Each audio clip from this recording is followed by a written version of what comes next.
कहानी पागल शैतान। जापान के टोक्यो शहर में पागल शैतान का दहशत था। वो शैतान कभी भी किसी रूप में आकर शहर वालों को सताता था। कभी गाड़ियों का एक्सीडेंट करवा देता तो कभी मकान के मकान तोड़कर गिरा देता, जिसके मलबे के नीचे दब के लोग दम तोड़ देते थे। प्रशासन से लेकर पुलिस तक सब लोग हैरान थे, लेकिन पागल शैतान किसी की भी पकड़ में नहीं आ रहा था। टीवी चैनल वाले भी परेशान थे। उनकी स्क्रीन पर कोई भी समाचार नहीं आता था। केवल पागल शैतान ही उस पर बोलता हुआ दिखाई देता रहता था। लोग जैसे ही टीवी को खोलते तो पागल शैतान को देखकर डर जाते। इस तरह संचार व्यवस्था को ही उसने भंग करके रखा था। और तो और जापान के वैज्ञानिकों को भी पकड़कर वो मार देता था।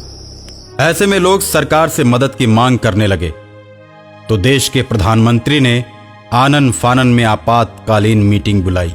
जैसा कि आप सभी जानते हैं, पूरे देश में पागल शैतान ने आतंक मचा रखा है।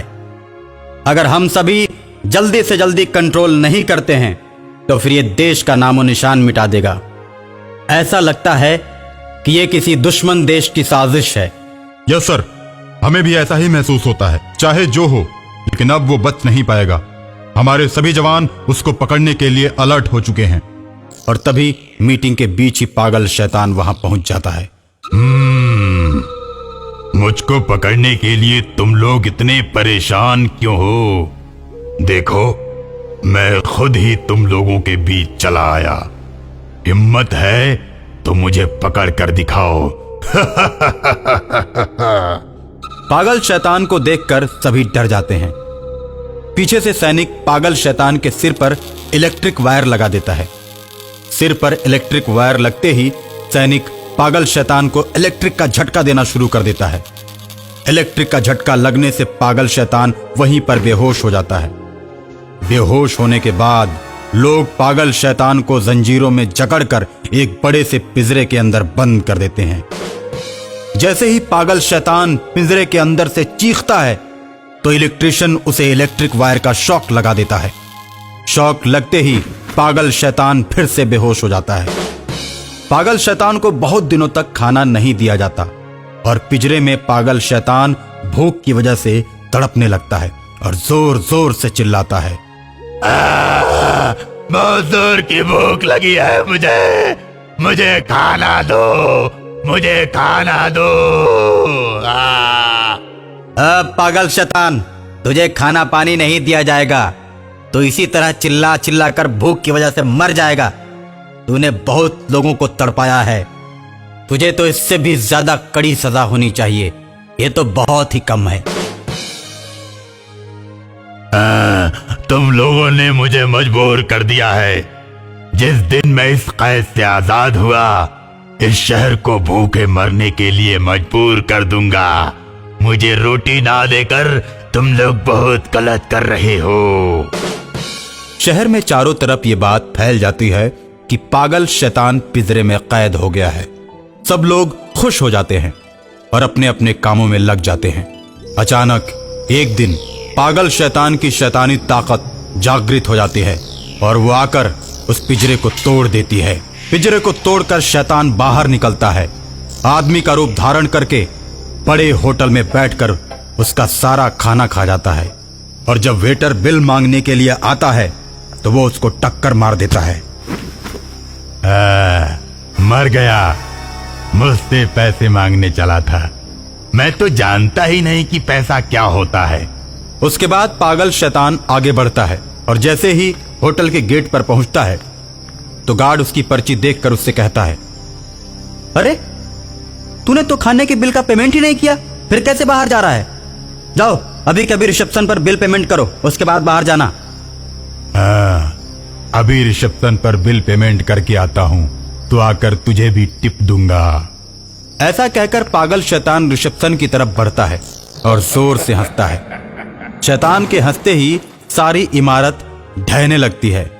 होटल में अफरा तफरी मच जाती है। बहुत सारे लोग मलबे के नीचे दबकर मर जाते हैं। और फिर शैतान टीवी चैनल पर बोलता है, आज मैंने ही उस होटल की बिल्डिंग को बर्बाद कर दिया है।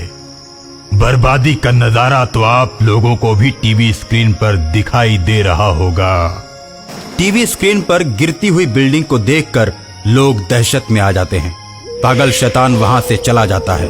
पागल शैतान जिधर भी जाता है वहां पर एक नई तबाही लाता है। पागल शैतान के बारे में एक बंगाली तांत्रिक को पता चल जाता है। वो अपनी दिव्य दृष्टि से पागल शैतान को देखता है तो पाता है कि पहले वो अच्छा इंसान था, उसे समाज वालों ने मार डाला, इसलिए वो पूरे शहर में अपनी मौत का बदला ले रहा है। बंगाली तांत्रिक सोचता है, लेकिन ये तो गलत बात है, मैं उसे रोक दूंगा। बंगाली तांत्रिक अपनी मंत्र की सिद्धियों के बल से पागल शैतान को बांधकर अपने पास खींचता है और पागल शैतान तांत्रिक के सामने प्रकट हो जाता है। तुम मुझे यहां खींचकर क्यों लाए? मैंने बांधने की सिद्धियां कर रखी हैं और तुम्हारे जैसे शैतानों को बोतल में बंद कर रखा है। मैं तुम्हारे बारे में सब कुछ जानता हूं। शैतान से पहले तुम रामपुर शहर में एक भोले भाले इंसान थे। बच्चों ने पत्थर मार मार कर तुम्हें पागल बना दिया। तुम जहां जाते थे बच्चे तुम्हें वहां भी पत्थर मारते थे। शहर वालों के पत्थर से तुम बहुत परेशान हो गए और एक दिन मंदिर के पास सोए हुए थे। शहर वालों ने तुम्हें पत्थर से मार मार कर मौत के घाट उतार दिया और तुम पागल शैतान बन गए। शहर वालों से बदला लेना तुम्हारा जायज है, लेकिन तुम कितने दिनों तक बदला लोगे? इस तरह तो तुम्हारा बदला कभी पूरा नहीं होगा। जब तुम मेरे बारे में इतना कुछ जानते हो तो फिर मुझे क्यों बुलाया? अगर ये बात बताने के लिए बुलाया है तो मैंने सुन लिया है और अब मैं जा रहा हूं। मेरे राह में आने की कोशिश मत करना। तुम अपनी सिद्धियां करो और मैं शहर को बर्बाद करके रहूंगा। दोनों अपना अपना काम करेंगे। मैं तुमसे दुश्मनी नहीं करना चाहता और ना ही दोस्ती करना चाहता हूं। इतना कहने के बाद शैतान जैसे ही उड़ने की कोशिश करता है तो बंगाली तांत्रिक उसे पकड़कर बोतल के अंदर बंद कर लेता है और उसके बाद पूरे शहर में हमेशा हमेशा के लिए खुशहाली आ जाती है।